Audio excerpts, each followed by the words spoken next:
Identify करा की तुमच्या पार्टनर मधल्या स्ट्रेंथ काय आहे, विकनेस काय आहे, हे लक्षात घेणं खूप गरजेचं आहे. थोडं तुझं थोडं माझं करून तुम्हाला पुढे सरकायचं आहे. लग्न ठरल्यानंतर म्हणा किंवा लग्न झाल्या पण प्लॅनिंग हे व्यवस्थित पाहिजे आणि हे बोललं गेलं पाहिजे. आपल्याकडे प्रॉब्लेम काय होतोय की काही विषयांवर बोललंच जात नाही. मुलं अगदी लहान आहेत की ज्यांचे करिअर डिसिजन, ज्यांचे मॅरेज डिसिजन बाकी, आणि आई वडील मात्र 50, 60, 70 ला पोहोचले.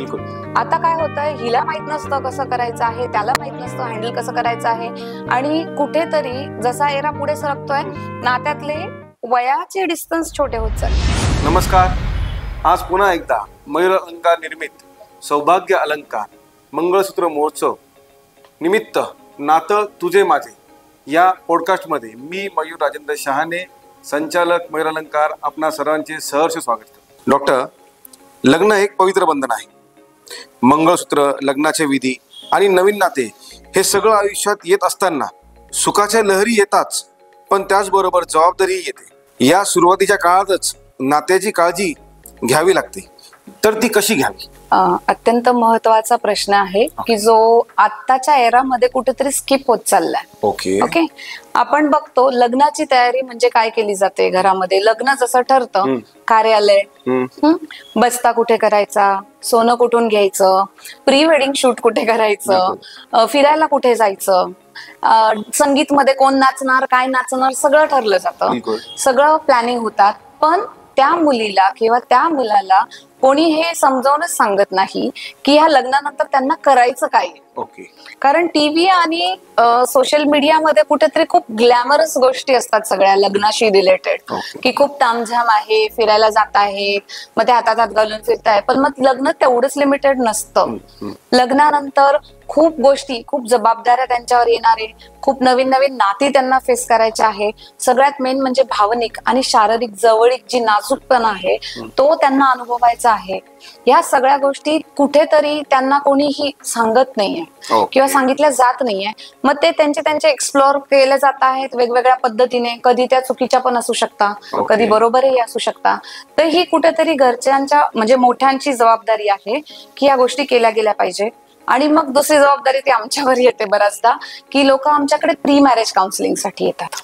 हो, हा एक छान एक ट्रेंड सुरू झाला आहे म्हणू शकतो आपण, की मुलं मुली जेव्हा लग्न करायचं ठरवतात, बी इट लव्ह मॅरेज और अरेंज मॅरेज, ते आमच्यापर्यंत येत आहेत प्री मॅरेज काउन्सिलिंग साठी, की नंतर आम्हाला नक्की कसं करायचंय, काय वागायचंय, काय करायचं आहे. आणि खूप महत्वाची बाब आहे की तुम्ही आता कुठल्या रोलमध्ये जाणार आहात, की तुमच्यावर जबाबदारी येणार आहे. तुम्हाला कुटुंबाच्या चॉईसेस, तुम्हाला कुटुंबांचे आपण म्हणतो ना चालत येणाऱ्या गोष्टी या सांभाळायच्या, पद्धती सांभाळायच्या. पिढ्यानपिढ्याच्या पद्धती असतात. सासूबाईंची एक अमुक पद्धत असते भाजी करायची, आणि आताच काय होतं बऱ्याच वेळा मुलींचं, नाही आमच्याकडे तर अशी केली जाते. ठीक आहे, 3 वेळा त्यांच्या स्टाईलनी करू, एकदा आपल्या स्टाईलनी मी अशी करून बघू का. तर हे सगळं शिकवता आलं पाहिजे मुलींना, इव्हन मुलांना. आता असं म्हटलं जातं की मुलगी नवीन घरात एंटर करते आणि तिला खूप त्रास होणार आहे ऍडजस्ट करायला वगैरे, पण त्याच वेळी त्या मुलाच्या घरात पण तर नवीन कोणीतरी येणार आहे. बरोबर.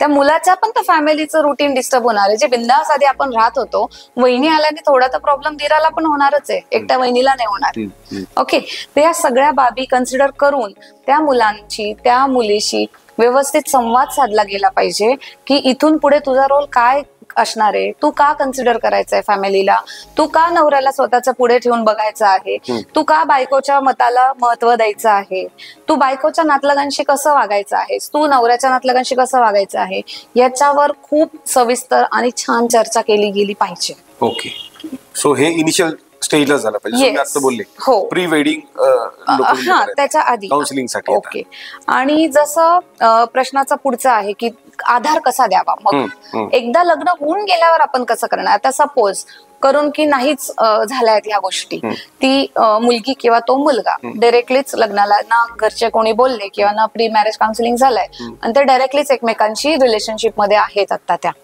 मग अशा वेळेस दोघेही नवीन आहेत पण घर तुझं आहे नवऱ्याचा, मग तो सपोर्ट करू शकतो की आमच्या घरात हे चालत आहे, पण एकदम पोलाइटली असं तिला बॉदरेशन नाही करायचं की असंच कर, पण आपल्याकडे अशा पद्धतीने चालतं, हा आपण असं करूया, हा तिला गाईड करणं की जेणेकरून तिला डायरेक्ट कधी आपण म्हणतो ना ब्लेम नाही केलं गेलं पाहिजे फॅमिलीमध्ये. एखादी चूक झाली सपोज, तर ती थोडी इग्नोर करावी आणि मग ती सुधरवून घ्यावी, ती पण एकदम नाजूकपणे. की ती हर्ट पण नाही झाली पाहिजे. आणि सेम मी मुलींना सांगेल की त्यांनी पण कम्युनिकेशन ट्रान्सपरन्सी जी म्हणतो ना, ती सुरुवातीच्या काळात खूप महत्वाची आहे, कारण त्यातनं विश्वास तयार होतो. कम्युनिकेशन मधनं विश्वास येतो. ट्रान्सपरंट जितकं राहाल आणि जितकं व्हर्बल राहाल तेवढं चांगलं, की मला हे आवडतंय मला हे आवडत नाही. आपल्याला खूप आपण म्हणतो ना की खूप कमांडिंग नाही बोलायचंय, पण तू हे केलं तर मला नाही आवडत आहे, तू असं करशील का प्लीज, आणि तिने पण ते कन्सिडर केलं पाहिजे. एक्झॅक्टली. तुम्ही करून घ्या, तुम्हाला जे नाही आवडत ते तुम्ही सांगा, की तू ड्रेसमध्ये छानच दिसतेस पण साडीत मला खूप आवडते. राईट. हे वेगळं जातं, नाही तू साडीच नाहीस ह्याच्यापेक्षा. ओके. तसंच मुलींना पण नवऱ्याला खूप व्यवस्थित सांगायला गेलं पाहिजे की तुम्ही माझ्याशी थोडं हळू बोला किंवा रिस्पेक्टने बोला. सगळ्यांसमोर माझ्याशी आपण म्हणतो ना की एकदम रागावून दाटवून नाही आवडत, कोणालाच नाही आवडत. आणि बऱ्याच वेळा हा आस्पेक्ट आहे ना निघून जातो आणि फटकन बोललं जातं. ते क्षणाचा विचार न करता पटकन बोललं जातं. तर जे मुलीला नाही आवडत आहे तिने अगदी रिस्पेक्टफुली व्यवस्थित त्या नवऱ्याला समजून सांगावं. नवऱ्याने जे वाटतंय त्याला की हे हवं हे नाही हवं हे बोलावं. जसं आपलं बाळाच्या ह्याच्यात मी एक उदाहरण दिलं होतं केसचं, की ती व्यक्तच झाली नाही की मला नको आहे म्हणून, आणि त्याच्यानंतर त्या पॉइंटवर त्यांचा डिवोर्स झाला. येस. तर ह्या गोष्टी तुम्ही रोज संध्याकाळी वॉकला गेले समजा, आता ती पण नवीन आहे फॅमिलीमध्ये, त्याच्यामुळे तिला पण बोलताना थोडीशी भीती वाटत असणार आहे त्या घरात. तर तुम्हाला वाटत असेल की या सेटिंग मध्ये ती कम्फर्टेबल नाहीये किंवा मी पण कम्फर्टेबली बोलू शकत नाहीये, तर तुम्ही थोडं वॉकला जा आणि बाहेर जाऊन तुम्ही थोड्याशा गप्पा मारा. प्रत्येक गोष्टीवर थोडेसे विचार करा. की बऱ्याचदा आता मला एक केस आली आहे, एक 56 इयर फिमेल आहे जवळपास, आणि त्यांनी मला सांगितलं की माझ्या नवऱ्याने मला लग्नाच्या आधीच सांगून दिलं की बघ बाई तू माझ्याशी लग्न करतीये, पण माझ्या घरातले जर तुझ्याशी काही वाईट वागले, काही झालं, वादावादी झाली, तर माझ्यापर्यंत यायचं नाही. आणि ती बाई इतकी रडली, ते पूर्ण सेशन ती फक्त रडतच होती की तिला कधीही नवऱ्याची इमोशनल अवेलेबिलिटी नव्हती, आधीपासून पण नव्हती. पण कसं त्यावेळेस ते आता 56 म्हणजे खूप जुना काळ आहे, की मग त्यांना ते लग्न करणं सगळीकडनं हो आल्यामुळे करणं आलं. पण ही गोष्ट लग्नानंतर पण घडू शकते की he is not emotionally available for you. आता ही इमोशनल अवेलेबिलिटी खूप महत्वाची आहे. आधी पण मी तुम्हाला एक उदाहरण देत होते कपलचं, की ते टाइम डिमांड करत आहे. तिथे पण प्रॉब्लेम हाच आहे की तू मी जसं म्हटलं की टाइम आणि इमोशन दोन्ही तिचा प्रॉब्लेम आहे की तू इमोशनली अवेलेबल नाहीये. आता ह्याच्यात दोन आस्पेक्ट आहे परत, की इमोशनली अवेलेबल असणं आणि वेळात इमोशनली अवेलेबल असणं. वेळ निघून गेल्यावर जर तुम्ही इमोशन द्यायला आलात तर ते बऱ्याच वेळा फेल्युअर होतं. की मला तुझी आत्ता गरज होती, तू आत्ता इथे नाहीयेस. तर हा खूप मोठा प्रॉब्लेम असू शकतो रिलेशनशिप मध्ये. जरी तुम्ही तिथे नाही आहात, यू कॅन कॉल. आपल्याकडे तो मोबाईल आहे, गोष्टी आहे, तुम्ही कॉल करू शकता, तुम्ही विचारपूस करू शकता की कशी आहेस तू, तू आता बरी आहेस का, मी तुझ्यापासून लांब आहे पण मला पण त्रास होतोय त्या गोष्टीचा. यातनं भावना जात आहेत तुमच्या, मग तो पेन थोडा कमी होतो दूर असण्याचा. राईट. तर ही पण एक अवेलेबिलिटी खूप महत्वाची गोष्ट आहे जी नवऱ्याने बायकोला आणि बायकोने नवऱ्याला सुरुवातीच्या दिवसात दिली. Along with transparency it will build good relation. पती आणि पत्नी आपल्या आयुष्यात पुढे जाण्यासाठी, प्रगती करण्यासाठी झटत असतात. अशा वेळी आर्थिक आणि भावनिक पातळीवर पती पत्नीने काय काळजी घेतली? बरोबर आहे. आर्थिक आणि भावनिक या दोन वेगळ्या गोष्टी आहेत पण रिलेटेड आहेत. काही लोक भावनिक याला खूप महत्व देतात, काही लोक आर्थिक याला खूप महत्व देतात. पण ह्या दोन्ही गोष्टी एकत्रितरित्या आपल्याला लागतात. ओके. फक्त आपण पैशांवर किंवा आर्थिक याच्यावरच लाईफ काढून घेऊ असंही नाहीये आणि पूर्णपणे भावनिक याच्यावरच काढू असंही नाहीये. तर आता हे दोन्ही एकत्र व्यवस्थित ब्लेंड करता आले पाहिजे नवरा बायकोला मिळून. आता दोन्ही आस्पेक्ट्सला सगळ्यात महत्वाचा एक आस्पेक्ट आहे, again communication is the key. Okay. की आर्थिक दृष्ट्या आपलं नक्की काय चालू आहे हे माहिती पाहिजे दोघांना पण. मग ते नोकरी करणारे असो किंवा नोकरी करणारे नसो, म्हणजे एक तर दोघंही नोकरी करत असतील किंवा हस्बंड नोकरी करत असेल किंवा वाईफ नोकरी करत असेल. आता तर तसे पण सीन आहे की वाईफ करतीये, हस्बंड इज हाऊस हस्बंड. या पण गोष्टी आम्ही बघतोय सध्या. येस. हो असंही असतं. तर तो मुलं सांभाळत असतो, घर सांभाळत असतो, ती नोकरी करत असते कारण तिचं एज्युकेशन म्हणा किंवा तिचं पॅकेज जे आहे ते जास्त आहे, चांगलं आहे, किंवा त्याच्या काही स्वतःच्या स्वतःच्या अडचणी आहेत. तर ह्या कुठल्याही सिनारिओमध्ये दोघांनी आर्थिक नियोजन करणं खूप गरजेचं आहे. आपल्याला हवं असणं आणि आपल्याला गरज असणं ह्या दोन गोष्टी वेगळ्या आणि ह्या कन्सेप्ट दोघांच्या इक्वली क्लिअर हव्या आणि सेम हव्या. जेव्हा त्या सेम लेवलला येतील मग त्यांना कळेल की आपल्याला काय हवंय आणि कसली गरजेचं आहे. बरोबर. आता माझ्याकडे एक केस आहे की जी लेडी आहे, नवरा छान कमावतोय, काही प्रॉब्लेम नाहीये, पण त्या लेडीचं असं आहे ना की ती रील बघणार, इन्स्टावरती रील बघणार, पोस्ट बघणार मैत्रिणींचे, ती फॉरेनला गेली आहे, मग मला पण जायचं. हा, तिने अमक्याच रेस्टॉरंटमध्ये जाऊन जेवण केलंय, मलाही करायचं आहे. किंवा तिने हे दागिने घेतले, मला पण घ्यायचे, तिथूनच घ्यायचंय, असंच घ्यायचंय, तसंच करायचंय. तर ती कुठेतरी कंटिन्युअस कम्पॅरिझन मध्ये आहे. ठीक आहे, आज कॉस्मेटिक्स पण आता ठीक आहे, आज नवरा अफोर्ड करतो आहे, पण मग हीच सवय आपण कुठेतरी मग मुलांमध्ये टाकतो आहे. मुलं ते ऑब्झर्व करताय आणि तेही तेच करताय, म्हणजे तुमचा आर्थिक बॅलन्स बिघडला. त्याच्यामुळे माझं म्हणणं हे राहील की घरातली आर्थिक परिस्थिती, आर्थिक नियोजन हे दोघांनी एकत्र बसून प्लॅन केलं पाहिजे. रोजचे खर्च, आपल्याला लागणारे कदाचित मेडिकलचे खर्च, मुलांचे एज्युकेशनल, पोस्ट रिटायरमेंट, अचानक येणारे खर्च, हे आपण आता असेट्स प्लॅन करतो. आपण घर कधी घ्यायचंय, गाडी कधी घ्यायची आहे, मुलं कुठल्या शाळेत जाणार आहे, तिथे किती खर्च लागणार आहे, हे सगळं जेव्हा आपण दोघं मिळून करणार बसून, तर दोघांनाही कळणार आहे की कुठल्या लेवलनी आपल्याला ते ऍडजस्ट करायचंय. बायकोलाही कळतंय की काटकसर कुठे करायची. तर माझ्याकडे एक केस अशी आहे की ती प्रमाणाबाहेर काटकसर करते की तो नवराच वैतागला की अरे बाबा माझ्याकडे आहे, तू इतकी पण काटकसर नको करू की तू बाहेरच फिरायला नाही जायचं. अर्थात प्रॉब्लेम आहे, तिचा जो मुलगा आहे मोठा तो थोडा स्पेशल नीडवाला आहे, त्याला सेरेब्रल पाल्सी आहे. तर मग त्याचे खर्च आहेत, थेरपीज आहेत, ह्या गोष्टी त्या गोष्टी आहे.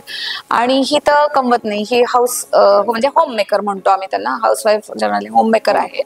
आणि तो माणूस त्याच्या परीने खूप प्रयत्न करतोय सगळं करायचा, पण त्याची अशी इच्छा असते की कधीतरी बाहेर जावं, कधीतरी हॉटेलिंग करावं, कधीतरी मुलांना घेऊन फिरायला जावं.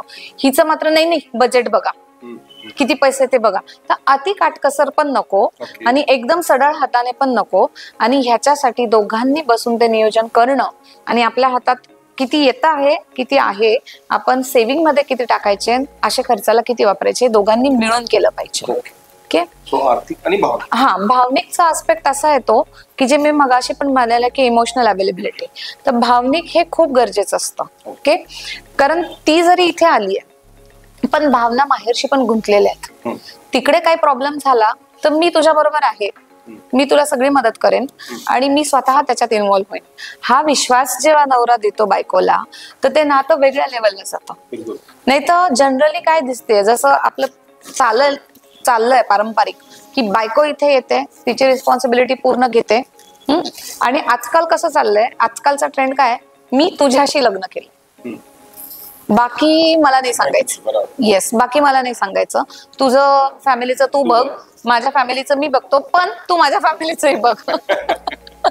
तर हे जे आहे ना, हे थोडंसं चुकतं आहे. म्हणजे हे आधी जास्त होतं, हा प्रकार आधी खूप होता, पण आता कुठेतरी मला दिसतंय की पुरुष हा छान मदत करतोय. तो जावाई असून पण मुलाच्याच ह्याच्याने सासूरवाडीला जाऊन करणं, तिथे मदत करणं, मेडिकल इमर्जन्सी मध्ये लक्ष घालणं, फायनान्शियलच्या इथे मदत विचारणं.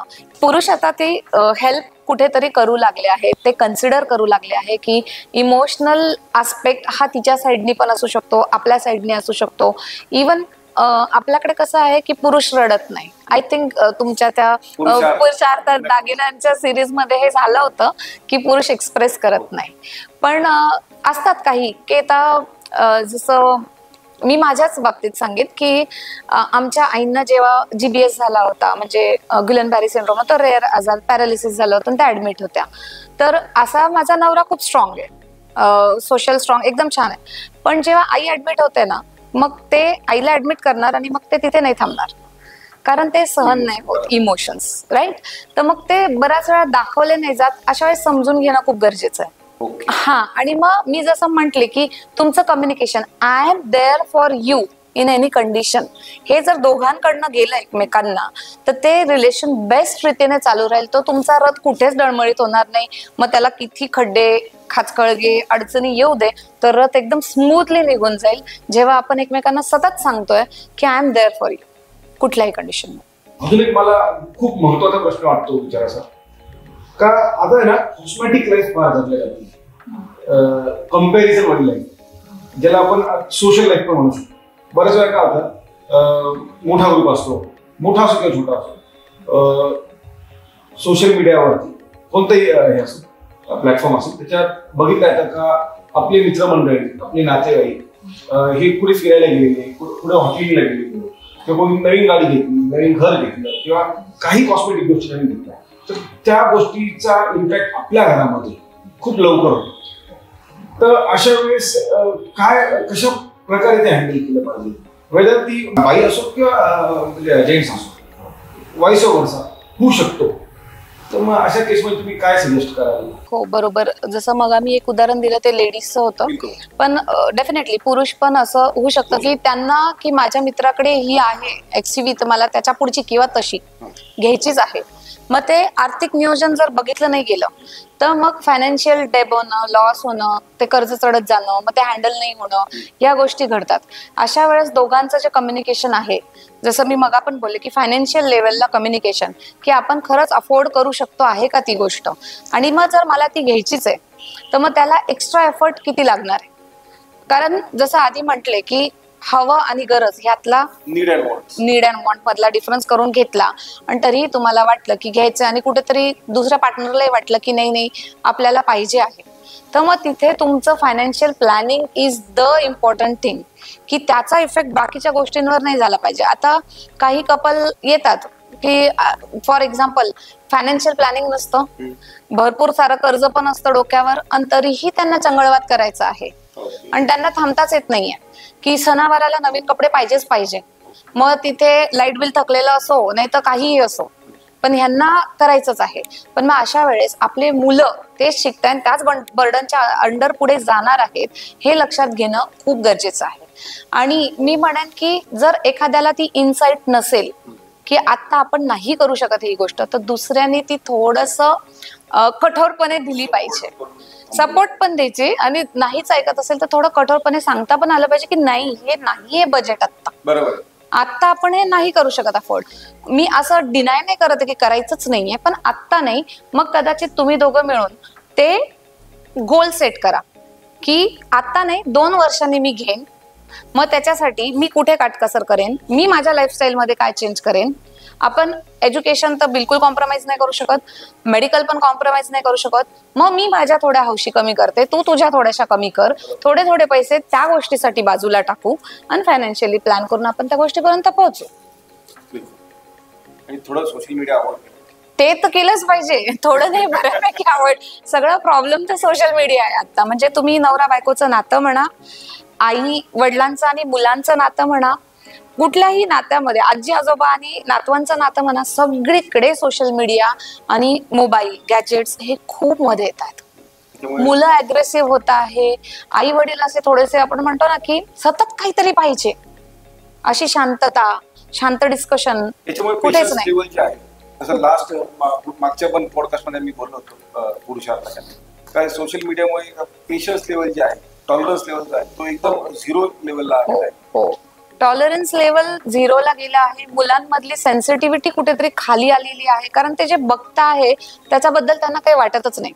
माझ्याकडे काही वडील आले, त्यांची मुलगी 10th ला आहे आणि ते अभ्यासासाठी येतात तिला घेऊन, आणि माझ्याकडे यायच्या आदल्या दिवशी काहीतरी त्यांच्या गाडीला ऍक्सिडेंट झाला, थोडासा लागलं, कोणालाच काही नाही पण ऍक्सिडेंट झाला. त्यांनी त्या मुलीला सांगितलं, तिला खूप फरकच नाही पडला, पण त्यांना इतकं वाईट वाटलं त्या गोष्टीचं की हिला काहीच नाही वाटलंय की आई वडिलांच्या गाडीला धक्का काय ना पण लागलाय, काहीतरी झालंय. तर मग ती सेन्सिटिव्हिटी त्यांना जाणवलं तिथे नाहीये. ओके, पण मग परत हा क्वेश्चन येतो की पॅरेंटिंगसाठी आधी तुम्ही हजबंड वाईफ कसे आहात. बऱ्याच वेळा पॅरेंटिंग पर्यंत जेव्हा केस येते तर आम्हाला आधी हजबंड वाईफ इश्यू रिसॉल्व्ह करावा लागतो. कालचीच गोष्ट आहे. काल मला हॉस्पिटलमधनं एक केस आली क्लिनिकमध्ये आणि त्या मुलाचं तिकडून न्यूरो हॉस्पिटलमधनं आली. त्यांनी त्याचं डायग्नोसिस काहीतरी सीझर डिसऑर्डर केलं होतं. सीझर होताच म्हणजे त्याला ऑलरेडी सीझर डिसऑर्डर आहे, कन्व्हल्जन्स. पण ते सुडो सीझर कधी कधी सुडो असतात. सुडो म्हणजे खोट्या, त्या दिसतात तशा पण त्या नसतात. मग त्याला माझ्याकडे पाठवलं होतं की काही प्रेशर आहे का. मग त्या मुलाशी मी बोलले त्यामध्ये, तर तो रडायला लागला. आणि तो राहतो आश्रमशाळेत, अगदी जेमतेम परिस्थिती, फार्मर आहेत ते. आणि तो मुलगा मग आश्रमशाळेत शिकतोय. एकुलता एक मुलगा आहे, 2 मुली आहे. मुली पुण्याला शिकतात, छान शिकतात. म्हणजे त्या माणसाने एफर्ट्स छान टाकले मुलांना शिकवायचे. पण हजबंड वाईफची भांडणं, त्या हजबंड वाईफच्या भांडणाचा इफेक्ट त्या मुलावर होतोय. हॉस्टेलला त्याला असं वाटतं की ते दोघं जर भांडले, त्यांना काही झालं किंवा त्यांच्यातलं कोणी एक घर सोडून गेलं तर काय. तर इतका तो आई वडिलांच्या बाबतीत इन्सिक्युअर झालेला आहे. येस. तर ते हजबंड वाईफचं जे कम्युनिकेशन आहे, जे वादावादी आहे, ती त्यांनी त्यांच्यापर्यंतच लिमिटेड ठेवली तर खूप चांगलं राहील. मी म्हणेल की हे जे मगापासून मी सांगतेय पूर्ण ह्याचा सार मला वाटतं की कम्युनिकेशन, आणि ते पण प्रॉपर कम्युनिकेशन, हेल्दी प्रॉपर. तुम्ही व्यवस्थित कन्व्हे करा एकमेकांशी जे काही आहे ते, अगदी जोरजोरात वाद घालण्यापेक्षा. पहिली गोष्ट तर ऐकून घ्या. सगळ्यात मोठा प्रॉब्लेम आहे की ऐकूनच घेत नाही. एक तर मोबाईलमध्ये बिझी असायचं आणि एकीकडे ऐकायचं, म्हणजे ते इग्नोर केल्याचाच हे आहे. दुसरी गोष्ट, बोलूच द्यायचं नाही की काही सांगायला गेलं कोणी की त्याच्याकडे लक्षच द्यायचं नाही, आपणच पुढे सुरू होत जायचं. ह्या दोन्ही गोष्टी घडतात.